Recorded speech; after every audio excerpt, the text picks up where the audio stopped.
we've got this big fourplex project in Phoenix that we've been getting ready to start construction on early next year. And I got the news from our development team that, and this is hotly debated as to how this happened, so stay tuned. But apparently the city isn't going to let us plat this as fourplexes anymore, or maybe they never were. We don't know. And this means that we have to start all over with a new subdivision plat. It's going to take at least a year, and nobody wants to do that. This thing is queued up and ready to go. We've got clients ready to buy it. The solution is to record this final plat as a condo plat, right? Which means the HOA over the entire property is going to be the owner of the ground. The owners of the properties themselves still have fee simple condo real estate. They can sell their quote unquote townhome, but they don't own the ground. It's kind of silly because it's said, well, that means you can't knock over and build something new because you don't own the ground. It's a townhome project. You were never going to knock it over anyway. Mm-hmm. But unfortunately, that limits exit. Would one of you elaborate on how that exit gets limited? Mainly by the financing. I know we talked about how this project's going to work. It's being built as income producing, so they're all rentals.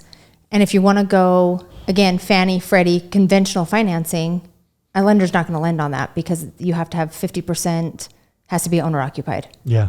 And that's not going to be our project. So this project then takes a little bit of a turn because we have to go conventional or commercial, Yeah. So do commercial loans on this or cash. That actually doesn't hurt this project too bad because we are in an opportunity zone, and those people that wanted to take advantage of that can take advantage of that. They'd have to use commercial financing anyway, but it does it. It changes up who you're going to sell to and limits it. Where some of our other projects, you've been able to sell to owner occupied or sell to somebody, that can use conventional financing, where this one is going to be strictly commercial or cash. Hey, Preston, let's remember that. Preston's our silent boss behind the mixer board here that you never get to see, but we should do a episode on opportunity zones. I think that's a good idea. Mm-hmm. So yeah, it's basically if you record it as a condo plat and everybody that bought it has to use commercial financing, when Bob the investor wants to exit, per the title of our episode, occasionally we like to remind ourselves what we're supposed to be talking about, but when he goes to exit, the person that buys it from him either has to have cash or commercial financing. It's kind of like the grocery store. You going in there and saying, hey, I want to buy this loaf of bread. Can I pay you with Visa, MasterCard? They say, well, we only take American Express.